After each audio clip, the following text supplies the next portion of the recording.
Hey everyone, I have here with me the latest camera from Fujifilm. This is the GFX 100 RF. This is a very small camera, but it is 100 megapixels, medium format. Let's talk about it.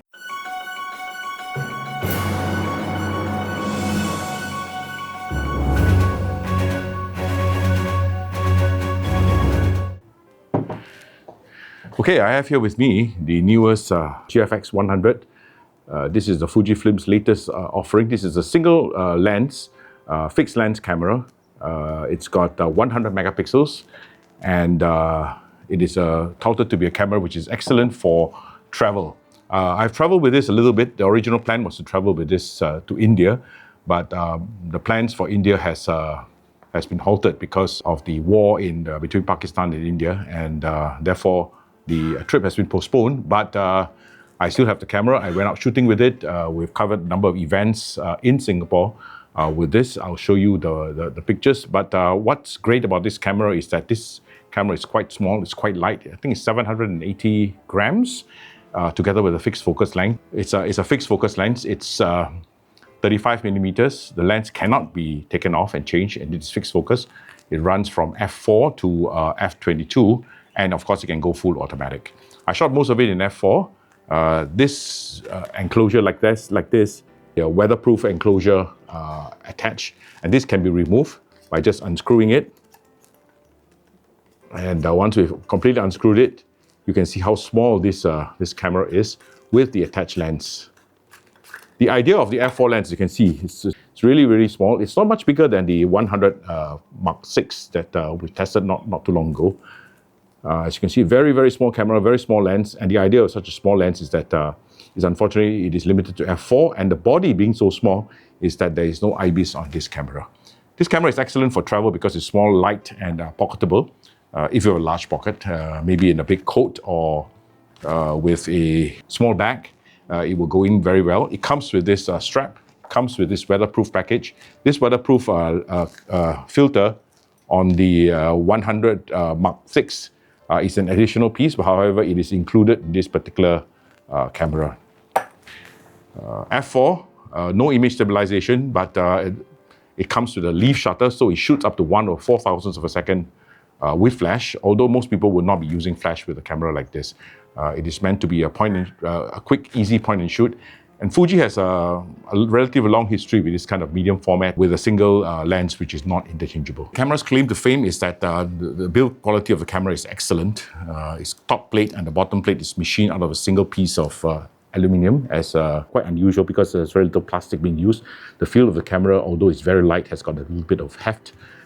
And the user format or the user interface is very familiar to people who have used the GFX series cameras. It's very, very similar and very, very familiar.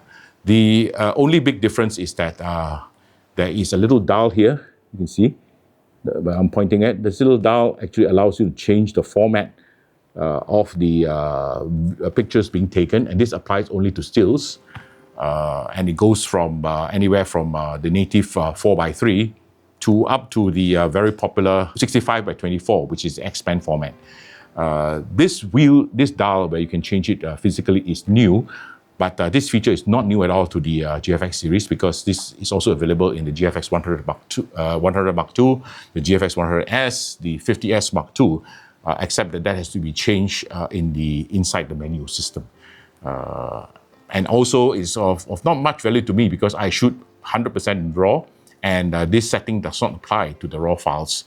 It makes a suggestion so that when you open up in Lightroom or in Adobe Camera Raw, there is a kind of a crop suggestion, but you can easily override that to have any other aspect ratio that you wish, because the photograph is shot in RAW using the entire surface of the sensor available. The camera is also video capable. We will shoot a couple of videos with this camera as well. You will see that in the test that coming later of the new Hollyland M2S, brand new, very small microphone, the one I'm using right now, right here. You can hear it. And in that review, we will use this camera to shoot the audio.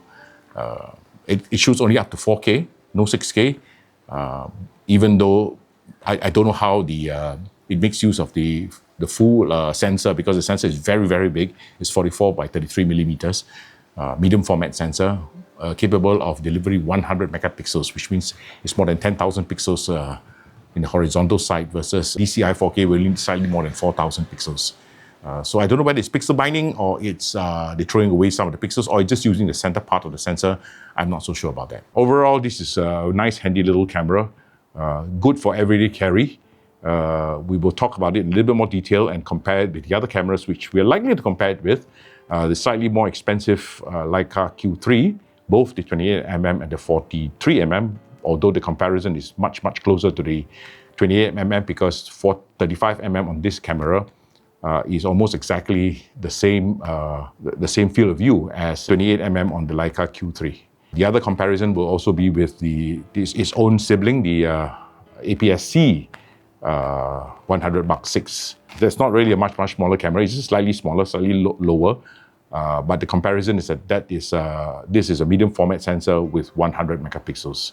It's the same sensor and the same electronics as is found in the GFX 100 Mark II, except that you cannot change the lens. Other than that, it's a nice little camera. Of course, dynamic range is excellent, being a medium format camera with full 16-bit dynamic range, and the camera is kind of nice to use. It looks like a rangefinder. It's RF. It does not kind of stands for rangefinder, but it's not real rangefinder. It's got a really nice electronic viewfinder inside, together with the rear LCD at the back of the camera.